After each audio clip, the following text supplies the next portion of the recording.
श्री कृष्ण गोविंद हरे मुरारी, हे नाथ नारायण वासुदेवा। हरे कृष्णा। आप सभी का दिन शुभ और मंगलमय हो। आज मैं आपको मोक्षदा एकादशी व्रत में सुनी जाने वाली 11 माता की कहानी सुनाने जा रही हूँ। प्रेम से बोलिए 11 माता की जय हो। एक बार एक बुढ़िया माई ने 11 का व्रत रखा। बड़े ही भक्ति भाव से पूजा अर्चना करी। उन्हें वृद्धा अवस्था में क्या बाधा थी। वह तो अपने पुत्र पौत्रों की सुख सुविधा के लिए व्रत रखा था। वह दिन भर तो मन को कठोर करके अपने प्यास को रोके रहीं और दिन में ब्राह्मणों को मिट्टी के पात्र में पानी और ऋतु फल भरकर दान दिया। दोना भर के चीनी और दही वितरण किया। उन्हें गर्मी के कारण बहुत बेचैनी हो रही थी। इस कारण वह बहुत देर तक पानी में पड़ी रहीं, मुंह धोती रहीं। तब कहीं उन्हें थोड़ा बहुत धैर्य बंध पाया। धूप तो तेज पड़ ही रही थी। इस कारण बार बार मुख सूख रहा था। बहुत बेचैनी हो रही थी। एक तो बुढ़ापा और दूसरा यह भयंकर गर्मी। वृद्धा अवस्था में स्थिति तो कुछ दूसरे ही प्रकार की होती है। जैसे तैसे हाथ पैर धो करके दिन कट पाया। अब पहाड़ सी रात सामने थी। उनका कटना बड़ा ही कठिन दिखाई दे रहा था। खटिया पर पड़े पड़े शांति नहीं मिल रही थी। वे बार बार करवट बदल रही थीं। अनेक बार वह बाहर जाती और भीतर आती। उन्हें घर के अंदर शांति नहीं मिल रही थी। वे खटिया पर पड़ी पड़ी 11 माता का स्मरण करती रहीं। वे कहती रहीं, हे माता, आप मेरी लाज रखना। आप मुझे शक्ति देना जिससे यह व्रत मैं कर सकूं और यह पहाड़ सी रात शांति पूर्वक व्यतीत हो सके। प्यास के कारण बुढ़िया माई की बेचैनी बढ़ती ही जा रही थी। उन्होंने धैर्य रखने का बहुत प्रयास किया, किंतु सहनशीलता की सीमा टूट गई और वह घबरा कर एकदम चिल्ला उठी। बोली कि बचाओ बचाओ।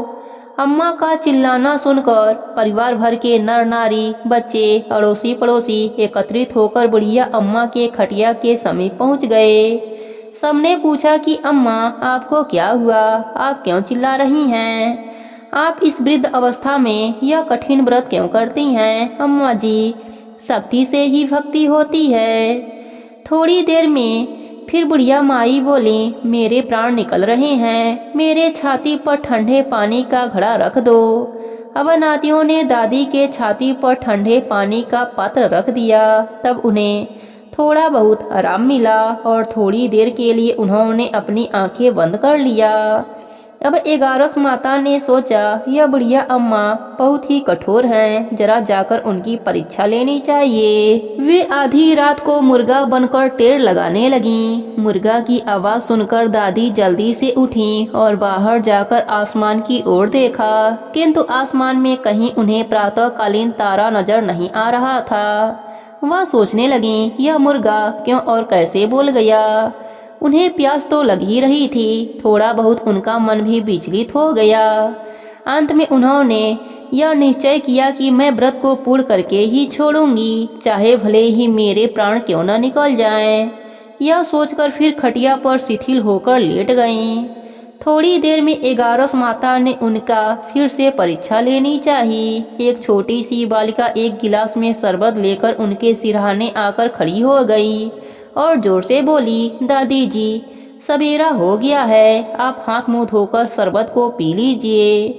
पहले तो शरबत का गिलास देखकर उनका मन मचल उठा, किंतु अचानक व्रत का स्मरण हो आया और उन्होंने सोचा कि मैं किसी भी प्रकार से अभी शरबत नहीं पी सकती हूँ और वे शांति पूर्वक अपनी खटिया पर लेट गईं। फिर थोड़ी देर में उन्हें ऐसा लगा जैसे किसी ने उन्हें पानी के कुएं में पलट दिया हो। वह बड़ी देर तक हाथ पैर चलाती रहीं, किंतु उन्होंने अपने मुंह में एक भी बूंद पानी को जाने नहीं दिया। वे अपना व्रत अच्छे से पालन करती रहीं। थोड़ी देर में न जाने कहां से सामने आग जलने लगी, जिससे भारी गर्मी बढ़ने लगी। प्यास के कारण प्राण निकलने लगे, किंतु बुढ़िया माई का कुछ भी बिगड़ नहीं पाया।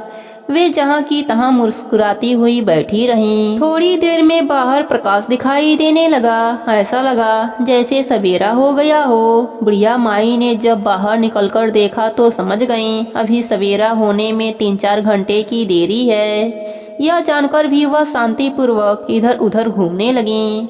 फिर 11 माता यह बात अच्छी तरह से समझ गईं कि यह बुढ़िया किसी भी प्रकार से अपने व्रत से टस से मस नहीं हो सकती है।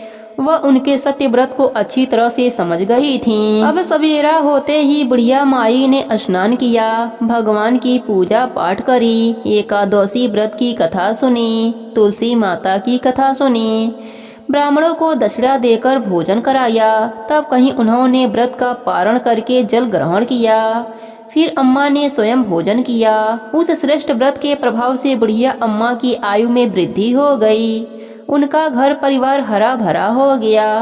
अब उनको अभाव न रहा। वे हर तरह से सुख साधनों से संपन्न हो गईं। नाती नातिन से उनका घर भर गया और वे उसी दिन से 12 महीनों की एकादशियों का व्रत करने लगीं। 11 माता के व्रत के प्रभाव से इस संसार में हर प्रकार के सुख भोग कर अंत में वह वैकुंठ धाम को चली गईं। हे 11 माता, जैसे आपने बुढ़िया माई पर अपनी कृपा करी वैसे ही अपने सभी भक्तों पर अपनी कृपा बनाए रखना। कहानी अधूरी हो तो पूरी करना, पूरी हो तो मान रखना, सबके व्रत को पूर्ण करना। प्रेम से बोलिए 11 माता की जय हो।